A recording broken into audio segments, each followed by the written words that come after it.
When we talk about ASUS, we usually think of Zephyrus, ZenBook, and VivoBook. Pero alam nyo ba na meron din silang tinatawag na ExpertBook. This is what we're going to unbox for today. This is the ExpertBook B9450. And just in case you guys forgot, we actually wrote about this last February, no, bago mag-ECQ.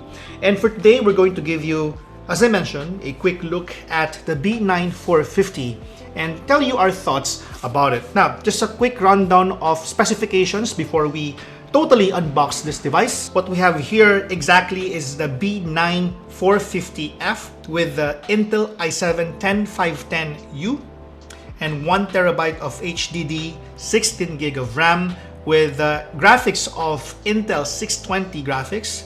And apart from that, a pre-installed Windows 10 Pro. Now, there are two things that you need to know about this. Military grade, so very light but durable. And apart from that is long battery life. Now, without further ado, let's now proceed in unboxing the ASUS ExpertBook B9450F. Alright. When you get the B9450, para lang at least to manage your expectations, these are the things that you get out of the box. There is a smaller box right here, which I would think that this contains all of the adapters, chargers, yeah. So, yeah, this one is the charger, very small charger. It's a USB Type-C charger. That's a complete deviation from what I'm used to unbox. What I used to unbox from ASUS, no? May kasama rin dito na, I think this one is Ethernet port for the B9450F, and we have the power cord right here. Cool. And inside as well, you get the following things. Clearly, they haven't unboxed but this part, no? This is the ExpertBook. Okay? Inside there, at may kasama din siya na parang leather, faux leather folio. Faux leather folio. Cool. Right. I think that's everything you can find inside. Para may konting thrill, what we're gonna do is we're gonna open this first. It's good that they included this. When I got myself the ZenBook Duo before, walang kasamang ganito.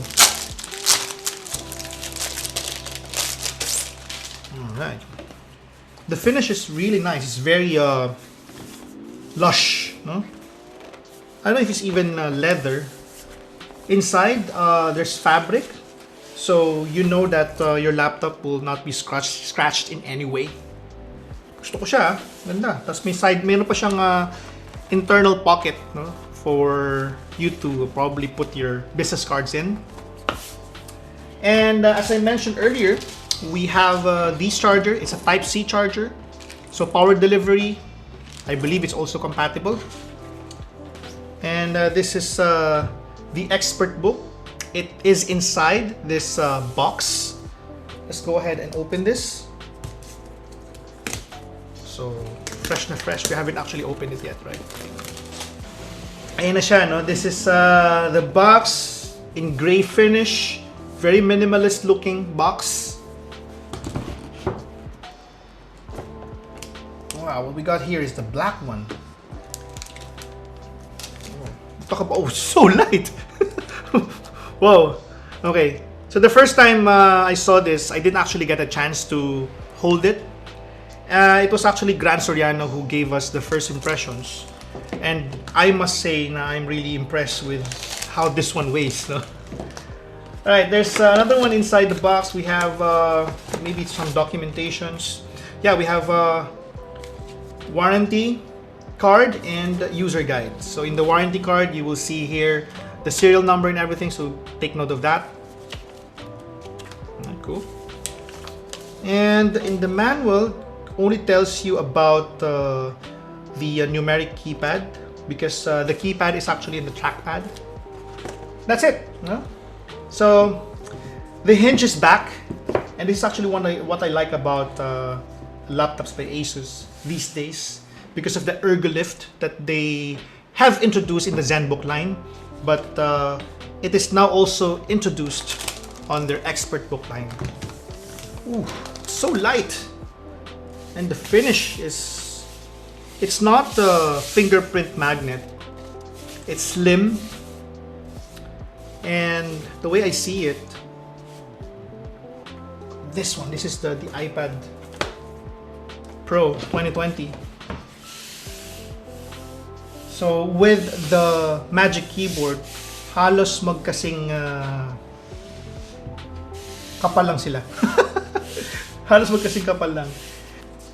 I've seen this before, but take a look at this. You can do it like that. Alright, just a quick overview of everything here. The ports, we have two Type-Cs here, which are both Thunderbolt compatible. There is an HDMI port. And there is also a port here where you can use the accessory for the Ethernet or the LAN. Kasama yan dyan. This is where you put it here. And apart from that, there is a headphone, microphone jack on the right side, plus a USB Type-A. And there's a Kensington lock just beside it. And two notification LEDs for read and write, plus battery. Alright, syempre ito, this is multifunctional, while the trackpad is a little wider. That's cool. And it can also act as a keypad, or a numpad rather, just by clicking that button.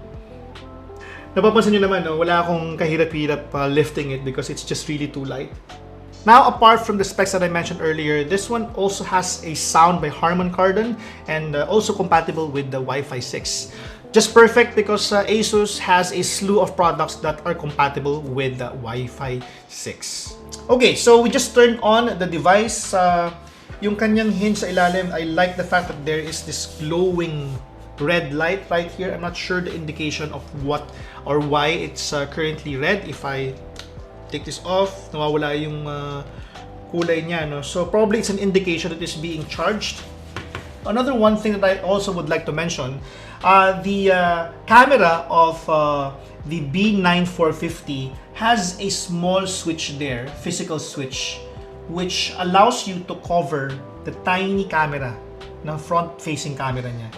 This is for privacy purposes. Ako kasi ang ginagawa ko sa I buy myself yung mga dinidikit na mga covers, which are also handy if walang integrated na mga switch like this. But this one is a good addition because hindi mo na kailangan bumili nun. It already is part of the device. I like the design of the keyboard. Plus, it's very tactile as well. Just to give you a quick layout of the keyboard, there are F keys. There is a huge trackpad.